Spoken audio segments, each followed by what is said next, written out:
Y es una necesidad de control al final de cuentas. O sea, el ser humano también tiene esa característica de querer controlar todo su contexto, todo su entorno, y no es posible.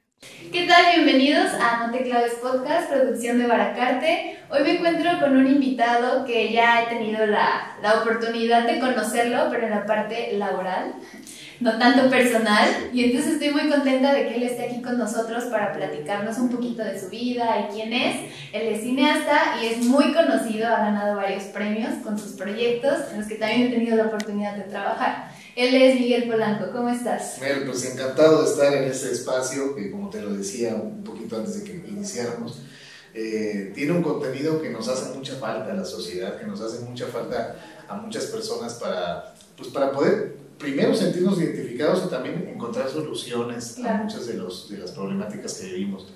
Y de verdad felicito a Baracate, te felicito a ti por esta iniciativa y pues encantado de estar aquí contigo. Qué bueno, me gusta mucho porque justo les decía, no he trabajado con él en sus producciones, tanto en La Cura como en Están Aquí, y ha sido una experiencia muy grata. La verdad, una experiencia de locura porque nunca había estado como en un rodaje como tal, solo como en cuestiones de universidad y demás, pero ahí aprendí mucho como a saber adaptarme, ¿no? A las situaciones y a las personas con las que estoy trabajando, y creo que has hecho un muy buen trabajo, la verdad. Muchas gracias. Gracias. Pues eso es parte de emprender en cosas que te apasionan. Claro. Y que justo de lo que vamos a platicar hoy tiene mucho que ver, ¿eh? Porque exacto, cuando sí. de repente te encuentras con situaciones adversas en una filmación que no estaban para nada contempladas, por más que planees y que hagas una preproducción impresionante, siempre el cine tiene la cualidad de ponerte en jaque con situaciones que dices, oye, ¿qué onda, no?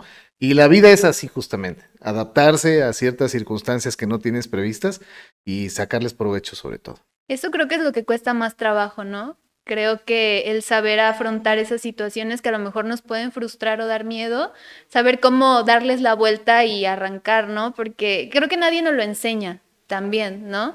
¿Tú cómo lo aprendiste? ¿Tuviste algún mentor o fue alguna experiencia muy choqueante que dijiste, pues va? Fíjate que sí, ahora que lo mencionas como mentor, tuve la fortuna de tener un padre que además por su formación, él era psiquiatra. Ya falleció, falleció hace un año y medio, pero fue una persona que a mí me sentó las bases muy, muy claras sobre cómo enfrentar ciertas circunstancias adversas y no nada más adaptarse, porque bueno, al final de cuentas, si tú te pones a pensar, y lo dicen la ciencia misma y los quienes se han encargado de estudiar este fenómeno, el ser humano por naturaleza tiene esa característica de adaptarse a las circunstancias, ¿no? Esa capacidad de supervivencia, vamos a llamarlo así, ¿no? Sin embargo, hay situaciones que se plantan en tu cerebro de una manera traumática que de repente puede llegar a limitarte en ese proceso de adaptación. Entonces, mi papá siempre fue muy enfático en eso. Me decía, mira, lo primero que tienes que hacer cuando hay algo que te frustra, algo que te hace sentir mal, es detenerte, respirar y dejar que las cosas fluyan para poder analizar de manera coherente qué decisiones vas a tomar. Porque de repente tenemos esa tendencia los seres humanos a querer resolver todo cuando ya nos sentimos incómodos con alguna situación, ¿no? O fuera del lugar, dices, no, hay que resolver. Y es una necesidad de control al final de cuentas. O sea, el ser humano también tiene esa característica de querer controlar todo su contexto, todo su entorno, y no es posible. O sea, también se vale sentirse desubicados, se vale desorientarse, y esto nos ayuda también a analizar con mayor detenimiento pues todas esas cosas que nos están moviendo el tapete y que pueden ser benéficas. Eso es muy importante. O sea, podemos sacarle provecho, nada más que sí hay que ser serenos, como dice cierto personaje muy famoso que no voy a mencionar, pero que preside nuestro país. Sereno Moreno. Sereno Moreno. Sí, yo hace poquito justo hablaba con un amigo, Axel, que nos ayuda aquí en la producción de No Te Claves. Un abrazo también para Axel. Que me decía que a él le encanta esta cuestión de las teorías como de la evolución del ser humano y que había una del mono, me explicaba algo como una teoría del mono que él como que se ha adaptado a la situación de la vida con diferentes como plantas, o sea, como una teoría muy locochona, ¿no? Pero dije, pues es que tiene sentido, porque creo que no podemos permanecer iguales ante la vida, que a lo mejor sí parece ser como rutinaria, ¿no? Pero de repente te sacan cosas así de la nada que dices, bueno, ¿y ahora qué hago, no? O sea, yo sí me paniqueo, como que yo sí tengo la idea de planearlo y a veces me cuesta mucho trabajo, como te decía tu papá, el date un momento y respira para retomar, ¿no? Porque sí creo que nos agobiamos y no encontramos como la solución, decimos, ¿y qué hacemos, no? Te frustras y dices, ay, ya mejor yo me deslindo de eso y no hago nada. Sí, sí, eso es muy importante porque, mira, ¿cómo decirte? Es como muy trascendental que nosotros desarrollemos también esa habilidad de planeación. O sea, todos debemos tener como más o menos no un futuro trazado porque no sabemos qué va a Sí, no pasar, sabemos. pero sí debemos tener en cuenta ciertas alternativas en caso de que las cosas no salgan como nosotros queremos hacerlo. Pero el gran reto de todo esto es planearlo primero.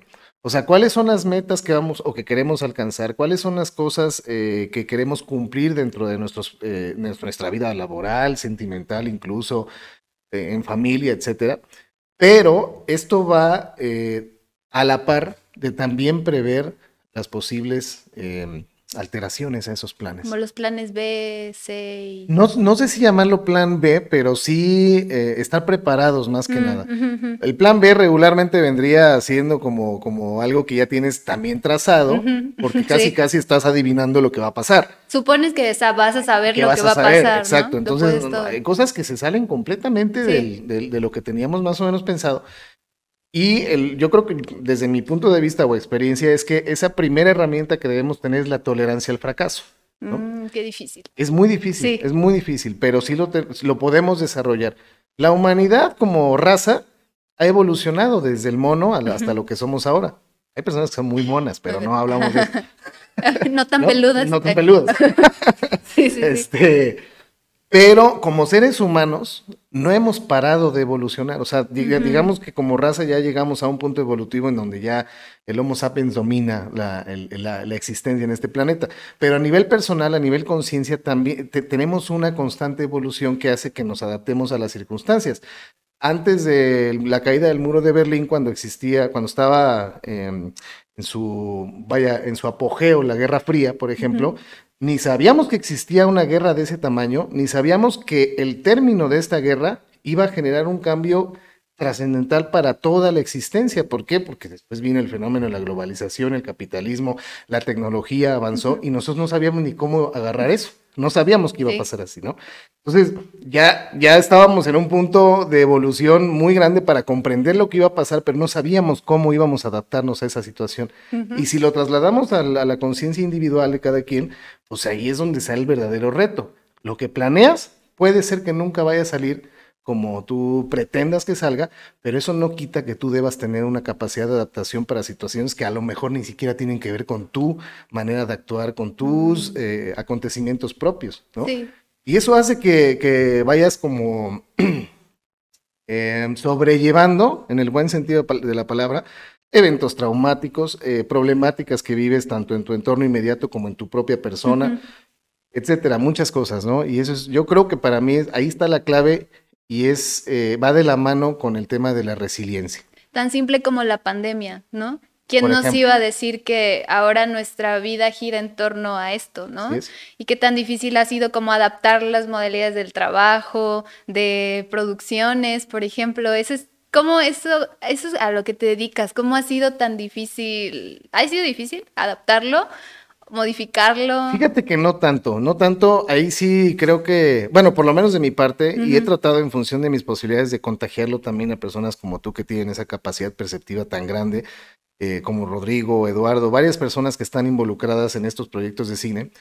La pandemia es un fenómeno al que no tenemos escapatoria, o sea, ¿por qué? Porque tenemos que seguir reglas al final de cuentas, Sí, ¿no? para sobrevivir. Para sobrevivir, exacto. Hay gente que no cree en eso, hay gente que tiene su postura radical en ese aspecto y es muy respetable, pero yo soy muy adepto a seguir, digamos, los lineamientos que nos establecen las personas que saben del tema.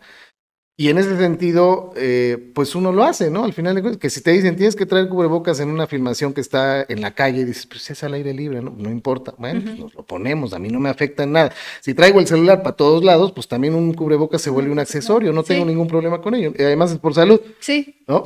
Yo creo que la clave, Mel, está en el miedo, en controlar el miedo con el que afrontas ciertas circunstancias que a la postre se convierten en frustración o en éxito. O sea, hay dos polos muy opuestos en ese aspecto. Y yo durante toda la pandemia he tratado de platicar con gente que quiero mucho, como lo hago en este momento. O sea, el miedo puede ser un obstáculo o también puede ser un poder. ¿Sí?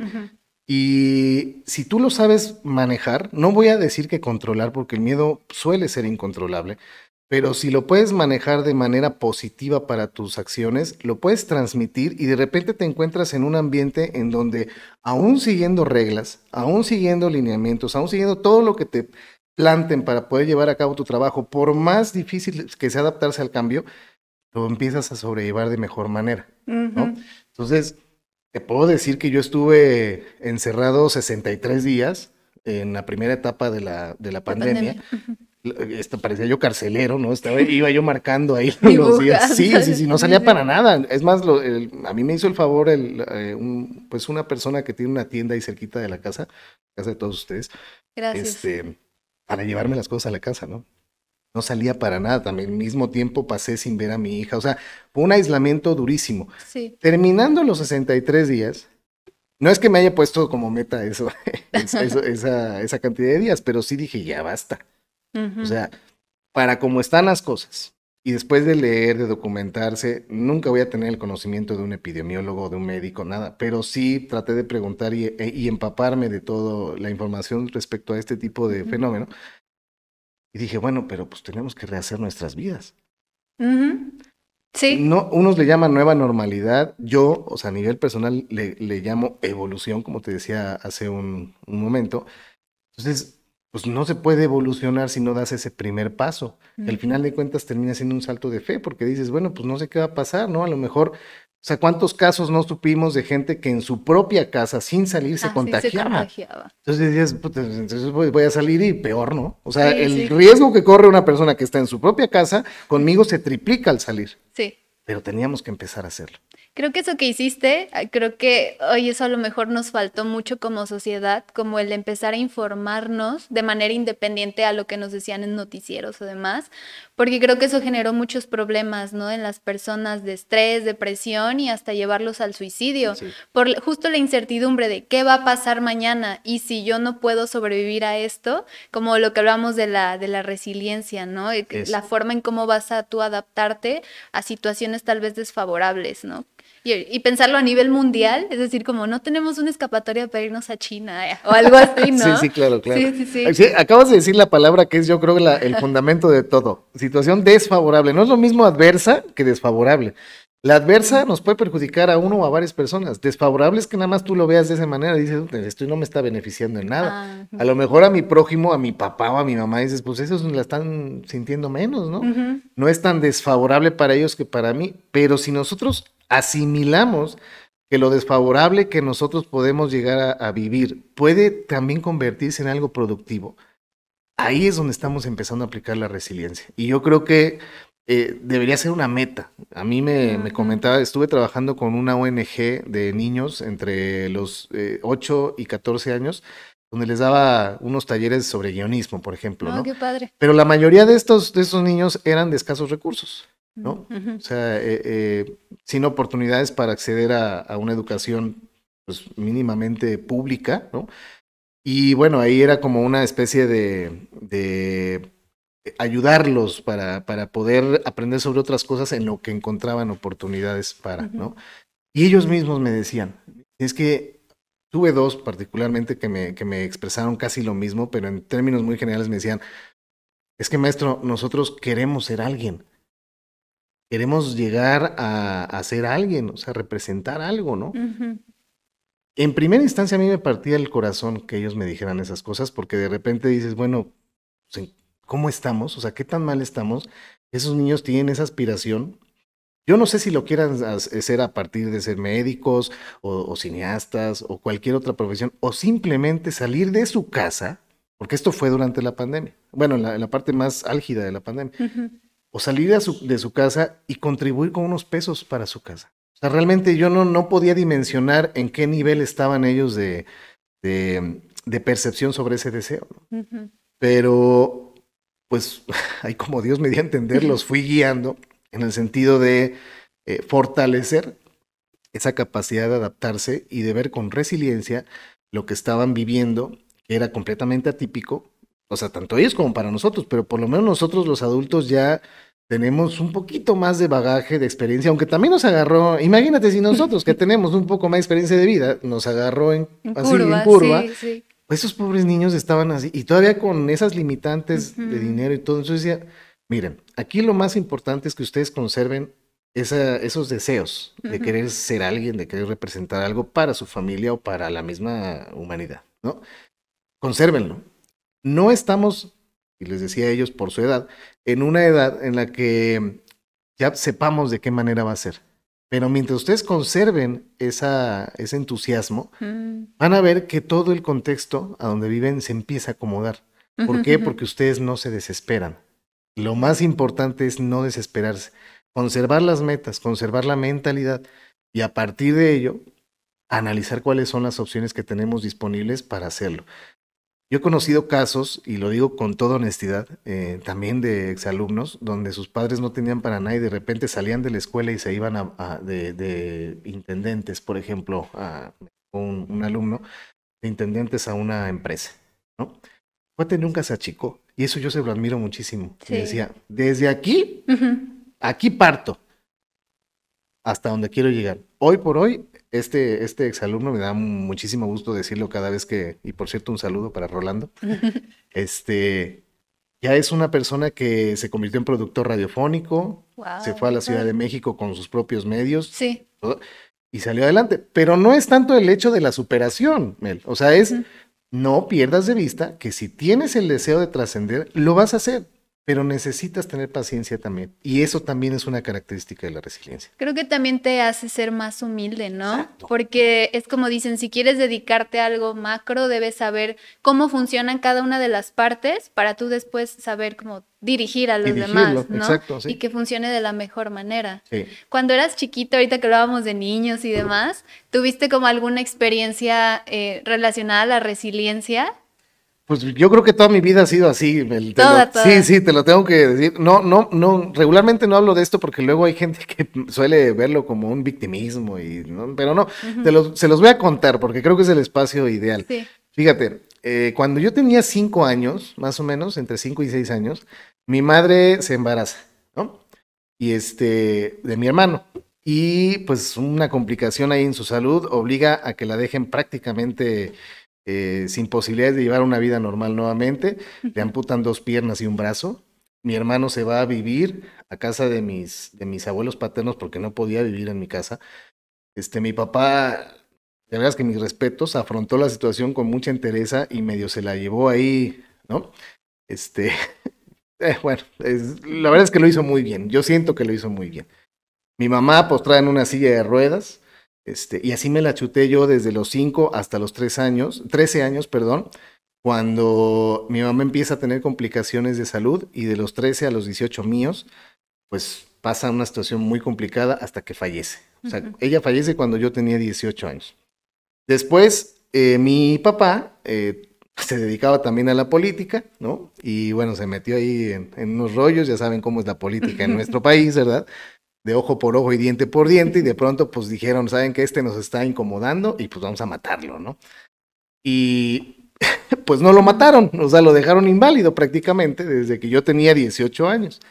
Pasan los años y hace 1 año y medio fallece mi papá, ¿no? Entonces, nunca pude estar con mi hermano, mi papá medio se la llevó ahí con mucha fuerza, con mucho valor y valentía también para sacar adelante a su hijo, en este caso yo, y también en lo que podía mi hermano, que realmente fue más hijo de mis abuelos que de mis papás. Y pues la sacó. Y mi mamá, pues realmente es un ejemplo de fuerza y de mucho valor también para estar postrada en esa silla de ruedas y salir adelante. Entonces, te lo cuento de esta manera, Mel. Tus grandes ejemplos, ¿no? Sí, exacto. Sí. A mí ya no me da sentimiento hoy por hoy hablar de esto. Me causa quizás nostalgia, ¿no? porque admiro muchísimo a mis padres. Definitivamente son los dos ejemplos más fuertes que yo he tenido de perseverancia, ¿no? Y estos acontecimientos precisamente se engloban en lo que yo comentaba de lo que es la resiliencia, lo que yo entiendo que es la resiliencia, ¿no? O sea, yo no voy a decir que todo el tiempo estuve feliz y, ay, sí, ya se murieron, así no te preocupes, no. O sea, no, tampoco. Sí. Pero sí me fijé la meta de que cada acontecimiento de ese tipo que sucediera en mi vida, yo lo iba a utilizar para bien. O sea, iba a tratar de hacer las cosas lo más positivo posible. Y si ellos me estaban dando el ejemplo de perseverancia, yo no podía darme el derecho de no ser perseverante. Sentías con ese compromiso Con de ese no compromiso. fallarles. Exactamente, un compromiso. O sea, al final, no, los compromisos, cada quien le da la importancia que quiere y algunos hasta se lo toman muy a pecho y piensan que es algo obligatorio, ¿no? Los compromisos son algo que tú asumes como una decisión, ¿no? Y bueno, si lo cumples bien y si no, pues ya tú sabrás cómo enmendar la situación, ¿no? Y también decides si tomarlo o no. ¿No? Entonces yo dije, bueno, pues adelante, vamos a ver de qué manera sacamos todas estas problemáticas. No puedo decir que yo solo, tampoco voy a hacerme, te digo, la víctima. O sea, sí, afortunadamente tuve gente que me respaldó en varios momentos. No han sido las mismas siempre, pero en cada etapa, ¿no? Yo soy una persona que cree en Dios y creo que eso fue parte del camino que Él trazó para mí, ¿no? A ver, te vamos a poner a en este momento, a este. Y bueno, yo lo fui identificando. Entonces, mi vida no ha sido perfecta, ni yo soy monedita de oro, pero he tratado de hacer de todas estas experiencias una manera de voltear la moneda y decir, bueno, aquí estoy sufriendo, pero si estoy sufriendo es por una motivación universal mucho más grande, que es... Y entonces ya me activo y digo, vamos a buscar la razón del por qué está pasando esto. Y eso, según yo, es como un fundamento de la resiliencia. O sea, no estacionarnos. Ahorita te quiero platicar algo, tío, para que no me extienda mucho. Hay tiempo. Pero qué bueno. Y café. Y café. Entonces ya aquí nos sentamos. Mucha gente, a mí me ha tocado, como docente sobre todo, en la parte psicopedagógica, pues me toca de repente también brindar charlas, asesorías con algunos de mis alumnos. Yo les decía, o les digo, cada vez que hay oportunidad, que hay que ser muy cuidadosos con el dolor, ¿no? Porque el dolor suele ser muy cómodo. Y es como raro decirlo de este modo, pero es real. A veces hay momentos en nuestras vidas en donde somos capaces de experimentar tal grado de dolor que decimos, aquí me voy a quedar, porque la gente se compadece de mí, porque recibo cariñitos de todo mundo, porque... ¿no? Y me siento acobijado. Y hay otros casos todavía más extremos donde dicen, a mí el dolor me está aislando y yo prefiero estar solo. O sea, es algo extraño. Ajá, sí. A ver, es que me surgió ahí como una duda bien curiosa. ¿Qué tan bueno es sentirse como acobijado cuando pasas por un momento? O sea, ¿en qué momento estás como en ese limbo, ¿no? De lo que decías ahorita. O sea, yo creo que el ser humano por naturaleza también es un ente social. Entonces, no creo en la soledad, y te lo debo decir. O sea, no creo en la soledad como un bálsamo para mejorar. O sea, sí es buena de repente para la concentración, ¿no? Una introspección también, exacto, ¿no? sí. O sea, eso sirve muchísimo. Te conoces a ti mismo, a ti misma en muchos aspectos. Pero no se puede vivir en soledad. O sea, no lo podemos ver por cualquiera de las dos ópticas. Si eres religioso o crees en todo espiritualmente en algo, pues sabes que los primeros dos que hubo en el planeta, pues fueron dos, ¿no? Sí. Y si no crees en eso y eres agnóstico, pues sabes que una célula no puede reproducirse sola, ¿no? Entonces, eso es nuestra naturaleza como seres humanos. Entonces, no creo, sinceramente, que la soledad sea algo que ayude más de la cuenta. Sí, o sea, hay que saber también controlar hasta dónde la soledad me está beneficiando y hasta dónde ya está generando un ocio que convierte tus pensamientos en un bucle y ya no evolucionas. O sea, ya estás pensando en lo mismo, que si no son problemas, que si me peleé con la novia, que si mis papás, que si la escuela, que si el trabajo, etcétera. No, espérate. Para poder salir de ese bucle necesitas dar el paso. ¿Y cómo das el paso? Saliendo de la soledad. O sea, la soledad a lo mejor te ayuda a mapear todo lo que tienes que hacer, ¿no? Eso es parte de la labor introspectiva. pero de ahí a la ejecución necesitas forzosamente hacerlo con alguien. O sea, necesitas hacer equipo. A mí me gusta mucho hacer equipo, realmente, ¿no? Me gusta trabajar en equipo, delegar, decir, tú haces esto, tú haces el otro, y eso. Y confío, trato de confiar. No quiero decir que siempre lo haga al 100% porque a veces me cuesta un poco de trabajo. Te cuesta Sí. delegar y dejar confiar. A veces un poco, sí, sí. debo decirlo. Pero lo tratamos de sacar de la mejor manera. Y todo esto es parte pues de conservar o de desarrollar, mejor dicho, una actitud resiliente. O sea, no te hundas, no dejes que el dolor empiece a ser cómodo para ti, porque entonces empiezas a vivir en una zona de confort totalmente nociva y no te das cuenta, porque tú estás diciendo, no, pues yo aquí estoy bien, ¿no? Pero eso es subconsciente, o sea, eso lo estás percibiendo de manera subconsciente, ¿no? Ahí la conciencia tiene que entrar en qué voy a hacer para solucionar el dolor que estoy sintiendo. Fíjate que a mí hace no mucho me pasó algo muy similar. Como que mi cabeza estaba llena de muchas cosas, bueno, hasta la fecha, como que soy de mucho pensar, pero tomé una decisión de aislarme porque yo decía, es mejor, o sea, es mejor yo sola como que estar afuera, ¿no? Como que no hubo un momento en el que yo pudiera encontrarme a adaptarme o a relacionarme con alguien. Y justo lo que dices, o sea, te la pasas flagelándote, ¿no? Hasta todo se vuelve deprimente a tu alrededor, ¿no? Estás muy triste porque no encuentras una salida o crees que nadie te va a entender. Pero eso que dices me gusta y creo que debemos aprender a aplicarlo pues para darnos ese valor, ¿no? Y decir, bueno, hoy la regué, pero mañana es diferente, ¿no? O los demás tampoco son perfectos, como a veces solemos pensarlo. Los valientes no nacen, se hacen. O sea, realmente parte del empezar a ser valientes es, como te dije, dar un salto de fe. Cuando hablo de salto de fe no hablo de cosas tampoco religiosas, luego se malentiende. El salto de fe es, no sé qué va a pasar, pero tengo que hacerlo, ¿no? Entonces, te avientas. Y a lo mejor lo que tú veías como un super vacío era un escaloncito. Ah, sí pasa. ¿No? Sí pasa, Sí, pero dices, sí. o sea, dices, ya, en el drama, ¿no? Así, ya, que sea lo que Dios quiera. Uy, estaba muy bajito, güey. O sea, ¿por qué no lo hice antes, no?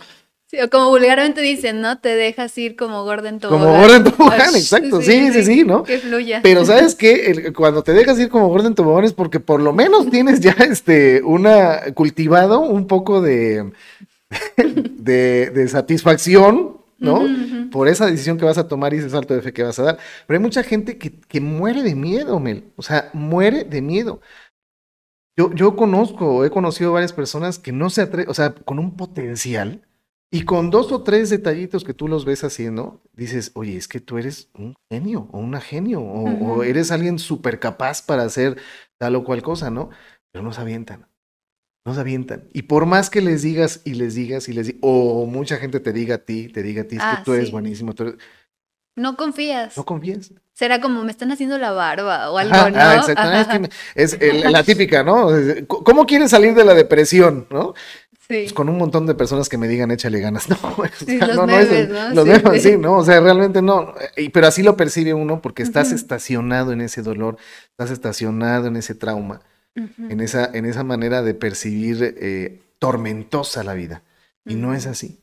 La vida no es perfecta, tampoco vamos a caer en un realismo mágico innecesario, ¿no? La vida no es perfecta. Y claro que va a haber continuos. A veces hay rachas así grandísimas de muchos años en donde la gente se la pasa sufriendo. Y digo sufriendo en el sentido de que una adversidad que es una tras otra. Y hay personas que dicen, ay, ¿por qué la vida es así conmigo? No es la vida, mamacita o papacito, sí. ¿no? Son tus decisiones para no darle la vuelta a estas situaciones que te están pasando, que estás viviendo. Las cosas malas van a seguir pasando, siempre van a pasar. Ya nada más tu labor es convertirlas en algo productivo. Cambiar esa energía, ¿no? Cambiar la energía, exacto, esa es, o sea, cambiar esa energía a una forma, primero que a ti te satisfaga, ¿no? Tomar las decisiones y dar esos saltos de fe. Ya, que sea lo que Dios quiere, y si no funciona, pues ni modo, lo intentamos por otro lado. No te quedaste con los brazos cruzados. Exacto. Hay una frase como ahorita que hablábamos de religión, bueno, por encimita, ¿no? Sí. Pero hay una frase que me gusta mucho y creo que eso me impulsa también cuando siento que hay momentos difíciles, que dice que Dios le da sus peores o grandes batallas a sus mejores guerreros. ¿No? Sí. Y cómo me lo meto yo en la cabeza cuando algo está pasando que es muy difícil para mí, digo, sí es cierto, ¿no? O sea, debo armarme de valentía y de darme cuenta, no el por qué, sino para qué está pasando todo esto, ¿no? Sí. Sí, yo tuve también hace como 2 años más o menos, una situación con mi mamá. Le detectaron una enfermedad y cuando tuvo una como de las primeras crisis, fue lo más difícil, ¿no? Como entre que creer lo que está pasando y no lo asimilas y moverte, o sea, porque todo pasa, o sea, te cae así de la nada, Sí, ¿no? sí. Entonces, saber moverte y resolver, o sea, porque yo creo que si en ese entonces mi papá y yo nos hubiéramos quedado paralizados y no nos hubiéramos sabido mover, yo creo que mi mamá no seguiría con vida, ¿no? Porque si ya llegó en un estado muy crítico al hospital y ya estaban siendo como muy buena onda las personas en área intensiva de pasen a verla y esto, ¿no? Y mi papá ya sabía a lo que iba, ¿no? Sí. Pero yo no, o sea, yo como no tenía la noción, entonces mi papá decía, mira, vamos a verla, ¿no? Para animarla. Pero yo veía su cara desencajada, pero yo creo que mi papá también fue muy inteligente para saber adaptarse, ¿no? Y no hacerme entrar a mí en shock, ¿no? Sí. Que, bueno, ahorita hablabas de Sophie. Es una niña hermosa. Yo la conozco y fíjate que la primera vez que la conocí se me hizo una niña muy madura. Como que hasta me dio miedo hablarle. Dije, ¿cómo le llego, no? Porque yo sí soy muy niñera y me Sí. gusta mucho platicar con niños y aquí y allá. Pero cuando la vi dije, qué niña. O sea, qué niña tan linda, tan inteligente y madura. ¿Cómo ha sido ese proceso para tú transmitirle la resiliencia a ella? No sé, Sofi es mi hija, pero no sé si se le ha transmitido. Lo que sí creo es que los hijos, mucha gente, y es muy respetable también, aclaro, dicen que no hay que tener hijos y que es mejor así. Bueno, Ujú. yo realmente soy de los que creen que los hijos llegan en el momento en que te tienen que llegar. O sea, tú no lo decides. Ujú. La vida, el universo, Dios, en quien creas, empieza a generar un panorama para que tú entres en ese momento de paternidad y maternidad. Eso es bien importante. O sea, de ahí parte lo que te voy a decir. Entonces, cuando Sofi llega a mi vida, yo creo que era el momento más preciso para poder dar un cambio radical en la manera en que yo observaba las responsabilidades que tenía como ser humano, ¿no? Ella nace cuando yo tenía 30 años, realmente ya llevaba un tramo de vida suficiente como para poder madurar en varios aspectos, pero el cambio que ella genera en mí es muy importante y a partir de ese momento yo decido que mi hija se vuelve mi proyecto de vida, ¿no? No es un proyecto de vida de voy a darlo todo y a sacrificarme por mi hija. No, no es esto, eso es una mentira. Mi proyecto de vida es yo ser mejor como ser humano, como papá, para que mi hija sea mejor. Entonces yo no digamos que lo transmito y la agarro así, a ver, siéntate, te voy a platicar sobre la vida, hija. No, no, o sea, simplemente es tratar. Sí, es que me lo imaginé, Sí, pero sí, no. sí. Y su respuesta, imagínate cuál sería, pero bueno. Así de, Ok. Pero sí me gusta mucho comulgar con el ejemplo, y aunque sé perfectamente que yo no soy una persona, válgase la redundancia, perfecto, o sea que vaya, tengo muchos errores, muchos fallos, pero es parte de la experiencia de la vida. Sin embargo, he tenido la fortuna de que mi hija va entendiendo las partes buenas de la mejor manera, entonces no tengo que platicarle nada, ¿no? Hace unos días me preguntó que por qué, por ejemplo, a las mujeres les sale sangre, ¿no? Esa fue su pregunta, ¿por qué les sale sangre? Y bueno, yo dije, bueno, pues porque es un proceso natural de todas las mujeres. ¿No Cuando tuviste llegan como tientos, así como algunos papás que como que... Llegamos a la conclusión porque le dije, yo no sé por qué, le dije a mi hija de 8 años, le dije, no sé por qué hay algunos padres que les da como miedo hablar de estas cosas, porque es algo completamente natural. Yo prefiero que lo sepas ahorita y cuando veas eso, digas, es lo que me dijo un papá, a que digas, no manches, ¿qué me está pasando? ¿No? Sí. Entonces lo veo como algo completamente natural. Entonces yo creo que parte del aprendizaje que he tenido de vida de manera personal es tomar las cosas con mucha naturalidad, ¿no? Tanto lo muy catastrófico que puede llegar a ser para alguien como las muertes, ¿no? Como también algo que son procesos naturales en cualquier ser humano. Entonces, si lo ves con naturalidad y todo, a lo mejor de repente sí te sacas de onda. Al final de cuentas, lo que a los seres humanos nos hace sufrir son los sentimientos que cultivamos sobre las experiencias que pueden resultar traumáticas para cada quien. Si nosotros desarrollamos un súper apego con nuestros padres, pues cuando se mueran, claro que vamos a sentir horrible. Pero eso no quiere decir que no sea algo que tenía que pasar. Entonces dices, Sí. bueno, pues ya pasó, la voy a extrañar y de repente te acuerdas. A mí me pasa mucho, ¿no? Que de repente recuerdo ahí algunas anécdotas con mi papá, con mamá. Ahora que nos está yendo bien en el tema del cine, vamos empezando apenas, pero nos ha ido bien, pues a mí me encantaría poder compartirlo con ellos. Pero después me acuerdo y digo, no, espérate, no están para compartirlos, pero sí están en tu mente y en tu corazón para honrarlos. Entonces, mientras tú sigas haciendo esto, los estás honrando. Ese legado que ellos te dejaron lo estás honrando y además le estás transmitiendo, ahí sí, a tu hija, cómo tenemos que comportarnos ante ciertas circunstancias adversas o desfavorables en nuestras vidas.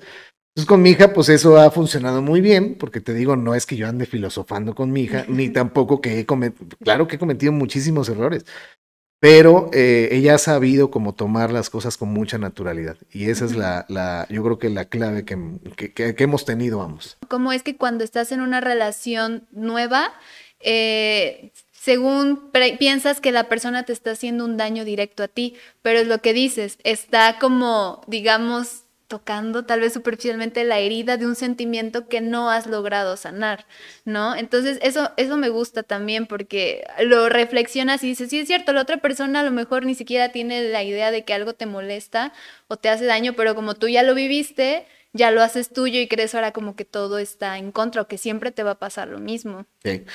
Yo creo que la mayoría de las personas tenemos esa tendencia a querer sanar cosas en nuestro prójimo, sean parejas o sean familiares, porque vemos que a lo mejor no lo están haciendo bien o les está haciendo sufrir. Yo creo que, y hay por ahí alguna teoría sobre ello, mal recuerdo, Carl Jung fue quien lo planteaba, que para poder sanar a las personas, primero tienes que identificar qué fue en ti lo que conectó con esa parte de las personas, ¿no? O sea, nosotros, todos los seres humanos somos espejo, Mel, todos. Sí. O sea, encontramos y nos vamos haciendo cercanos a personas que algo tienen de nosotros. O sea, eso no es metafísica, ni es, eso es real, es ciencia, ¿no? Así son los comportamientos y la psicopatología de los seres humanos. Empiezan a encontrar rutas de escape a ciertas situaciones que estamos viviendo. Por eso digo, tengan miedo con el dolor, tengan cuidado con el dolor, ¿no? Sí. El dolor se estaciona a tal grado que de pronto nos encontramos con un círculo de amistades que están igual o peor que nosotros, de estacionados y sufriendo y con hábitos malos en nuestras vidas, etcétera. Y decimos, bueno, ¿y por qué, no? Hay un refrán que es famosísimo y que muy cierto, ¿no? El de dime con quién te juntas, te diré quién eres. Sí, de quién eres. De verdad. Porque, sí creo. Sí, la verdad. Entonces, si Sí. tú te juntas, si tú sanas adentro lo que tienes pendiente en tu vida, automáticamente vas a generar otro tipo de energía. Y esa energía te va a acercar con gente que va a la par tuyo. Y aún así puede ser que no estés exenta o exento de encontrarte con gente de repente así como que los bajones, ¿no? Pero tú ya vas a estar sana y vas a estar sano en ese momento y quizás sí estés en posibilidades de poder aportarle algo a esa persona. Sí. ¿No? Entonces, mientras tú te fijes la meta de tener la disposición de ayudar a tu prójimo, automáticamente empiezas a entrar en procesos de sanación interna que a la postre o en el transcurso de tu vida también van a ayudar a otras personas. Porque también justo como cuando conoces a alguien y dices, ay, me cae mal por tal situación, es porque ese algo tú tienes que resolverlo, ¿no? Tienes que darte cuenta cómo atacarlo. Y creo que sí es muy bello el encontrarte a personas así y darte cuenta de lo que tú no quieres o quieres mejorar, pues para poder estar con el otro, tener una relación sana, ¿no? De manera general. Sí, y que pueda además ser compatible en el sentido de yo te ayudo, tú me ayudas. Ajá, o sea, por eso se llama pareja. Sí. No es como que nada más te pones con alguien a la par, no. Es pareja porque los dos empiezan a colaborar con ellos mismos, ¿no? Y decir, a ver, yo en esto te puedo echar la mano, tú en esto me puedes echar la mano, y ahí vamos juntos. Pero ya tenemos una experiencia de vida que nos ha ayudado, uno, a sanar lo que tenemos nosotros dentro, y eso se vuelven herramientas para que lo que tú tienes pendiente yo te ayude y viceversa, ¿no? Sí. Yo creo que eso es parte medular de la existencia, ¿no? O sea, ser muy honestos con nosotros mismos y decir, bueno, a mí me encanta esa chava y le traigo ahí quiero enamorarme de esa mujer, ¿no? Pero de repente conoces a esa chava y ves que empieza a tener ciertos, dices, ah, caray. No es lo que yo pensaba. No es lo que pensaba, pero sin embargo, es algo que por algo me está llamando. Ajá, por te algo, está llamando entonces dices, alerta. mejor dices, sí, foco rojo, ¿no? Como dicen, ¿no? O red flag, ¿no? Ajá. Y dices, no, no es ella, soy yo. Uh-huh. No, o no es él, soy yo. Tengo que sanar eso. Tengo que ver qué es lo que me está acercando a ella. Y a lo mejor ella lleva un proceso diferente o a diferente ritmo al que yo llevo. Pero si ya me acercó, entonces voy a sanarlo yo. Y si todo la conjetura universal me lleva otra vez hasta esa persona, ya voy a estar en condiciones para ayudar. ¿No? Sí. Pero ahí es donde se tiene que aplicar mucho la paciencia, la madurez sobre todo, y como te digo, la honestidad de decir, espérate, por ahí no es, man. O sea, sí. Te gusta, te encanta y ya. Yo, por ejemplo, debo decirles algo que es un poco, no sé cómo lo vayan a tomar. Yo llevo 8 años sin tener una pareja así, digamos, pareja, ¿no?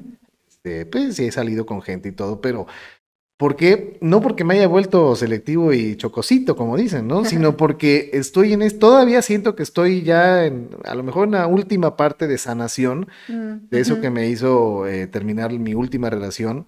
Y digo, bueno, pues en algún momento va a llegar una persona que empate con eso, con esa sanación que yo tengo, ¿no? Pude ayudar en su momento a las personas que se presentaron y también muchas me ayudaron a mí, pero bueno, es parte de...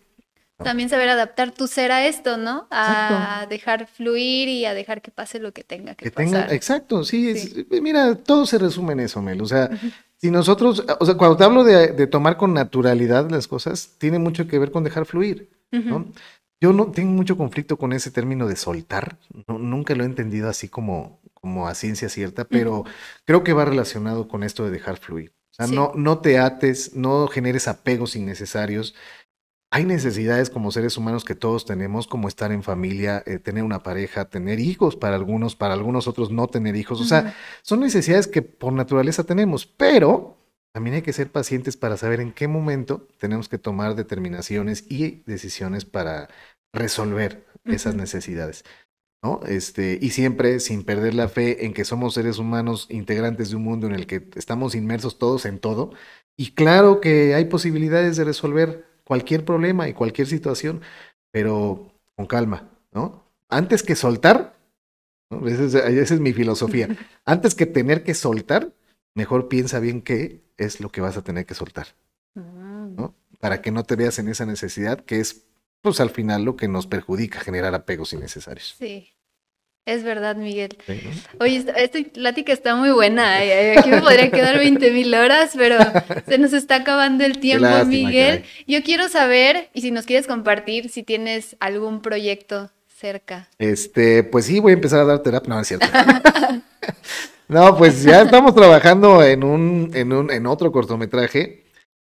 Ayer platicaba con un amigo y me decía, oye, ¿por qué no te avientas ya a hacer un largometraje? Le digo, no tengo prisa, ¿no? Precisamente, o sea, primero voy a hacer las cosas que tengo, no a la mano, pero sí que puedo hacer de manera más inmediata y también buscando como meta, pues dignificar de alguna manera el cortometraje que ha sido muy mal interpretado y vapuleado en México. Entonces dijo, bueno, vamos a hacer algo más que tenga que ver con cortometraje y ya más adelante pensaremos en un proyecto más grande. Y se me ocurrió hacerlo sobre el tema de la industria azucarera en Veracruz, que es una de las más simbólicas y a la vez una de las más lastimadas, ¿no? De los 22 ingenios que hay en el estado, pues la mayoría están en pésimas condiciones y somos productores reconocidos a nivel mundial, ¿no? De azúcar. Entonces dije, vamos a sacar algo de aquí. No tanto como documental, sino más bien hacer una ficción dentro del contexto azucarero. Y pues en eso estamos ahorita muy contentos, porque además, ya para finalizar, te comento que uno de los aciertos que parece que tuvimos con el cortometraje Están Aquí fue retomar las raíces y la esencia de, en este caso, Jalapa, con las leyendas que se contaron.